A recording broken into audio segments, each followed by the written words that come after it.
Nachman,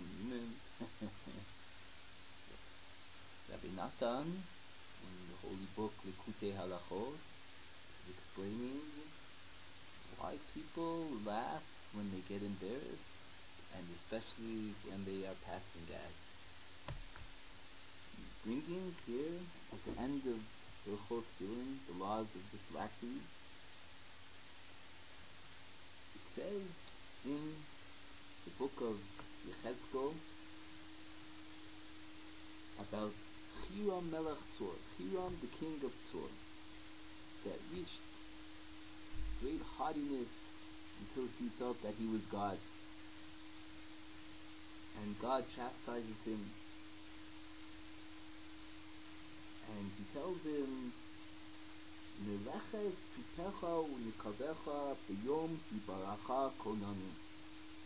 The working of your drums and the holes, the vowels, were established when you were created. And Rashi, super commentary, is explaining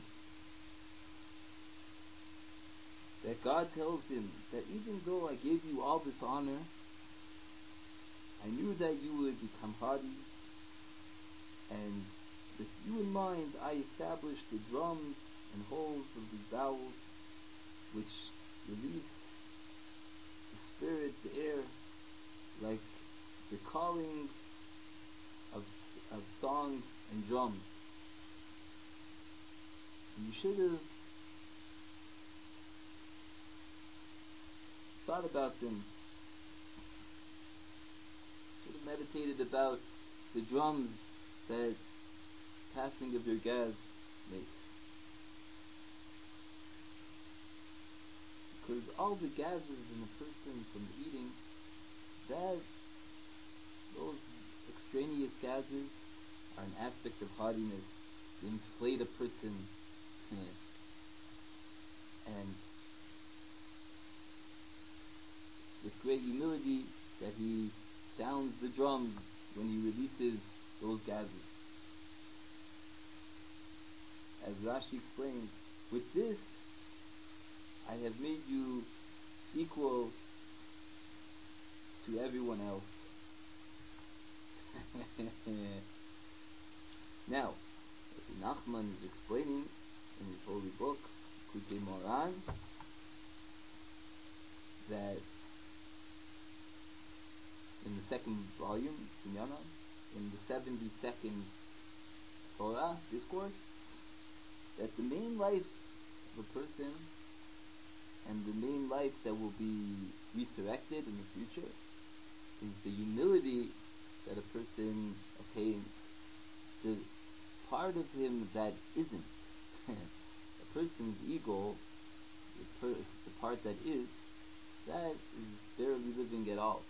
But the part of him which he's able to nullify and be truly humble in that part is eternal. And that is the part that will be resurrected in the future. Therefore, when a person has real humility, that is eternal life. And the verse says in the Psalm, make known to me the ways of life, the satiation of happiness of your countenance. So from this verse we see that true happiness comes from the real life, the eternal life, which comes from humility. And humility is always present when there is shame. The shame brings out the humility. The fact, the knowledge that one is lower, less than the person or the thing, the entity that he is facing. Therefore, when a person is shamed and realizes his lowness, for example, when he passes gas and releases all his haughtiness and sounds the drums, he attains some measure of humility, some measure of eternal life, some measure of true happiness. And it could be for this reason he will laugh. Nachma miyumen.